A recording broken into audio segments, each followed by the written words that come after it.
Et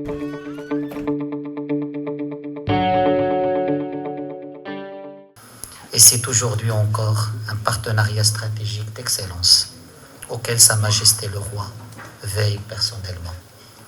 Nos deux pays sont liés par plus d'une centaine d'accords couvrant des secteurs clés: concertation politique, coopération économique, action culturelle, coopération sécuritaire et autres.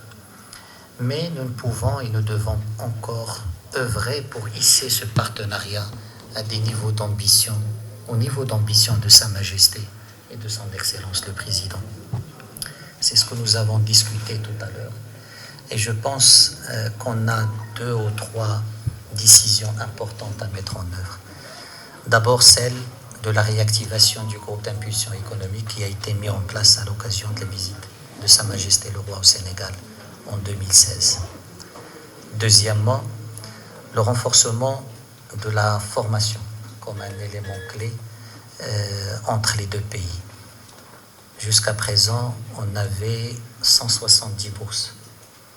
Nous avons convenu de les élever à 250 bourses, avec 80 bourses supplémentaires qui seront consacrées à la formation professionnelle à l'Aïoun et à Dakhla.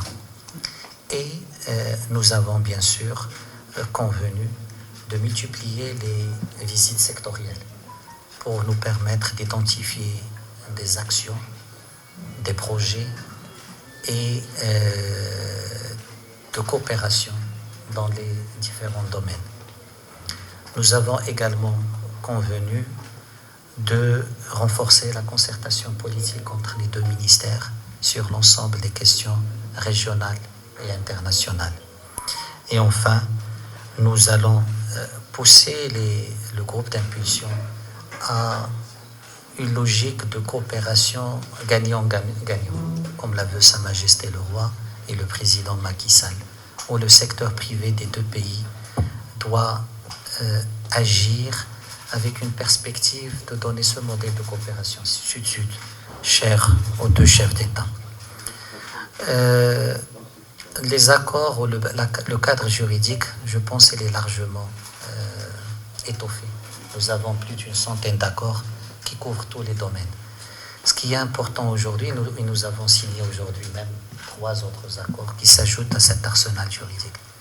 Ce qui est important, c'est de veiller à la mise en œuvre de ces accords, d'actualiser ce qui est dépassé et de voir ce qu'il faut corriger dans ceux qui ne permettent plus aujourd'hui à la relation de prendre l'élan voulu par les deux chefs d'État.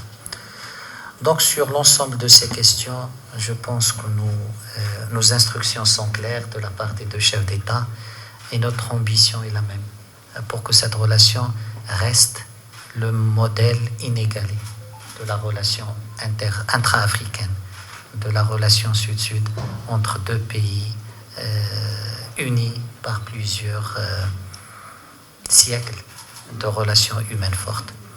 Encore une fois, bienvenue ma sœur. Votre visite est une visite très importante, très attendue. L'ouverture de ce consulat a un goût particulier parce que c'est le Sénégal et parce que c'est la volonté des deux chefs d'État à l'occasion de l'entretien téléphonique que Sa Majesté le Roi et le Président ont eu le 21 février. Ce consulat sera un élément de renforcement de cette relation bilatérale. Dans le domaine, bien sûr, il y a une communauté sénégalaise déjà très intégrée ici à Dakhla, mais également une dimension économique fondamentale que ce consulat est appelé à jouer, puisque le passage par Dakhla, le passage par Guergueret est l'unique passage terrestre entre l'Europe et l'Afrique et le Sénégal est directement concerné par ce passage. Merci pour cette visite, merci pour cette amitié et vive l'amitié maroco-sénégalaise. قبل ما تخرجوا ما تنسوش تابوناو في العشان يوتيوب وبارطاجيو الفيديو وديروا جيم وتابعوا الدار على مواقع التواصل الاجتماعي.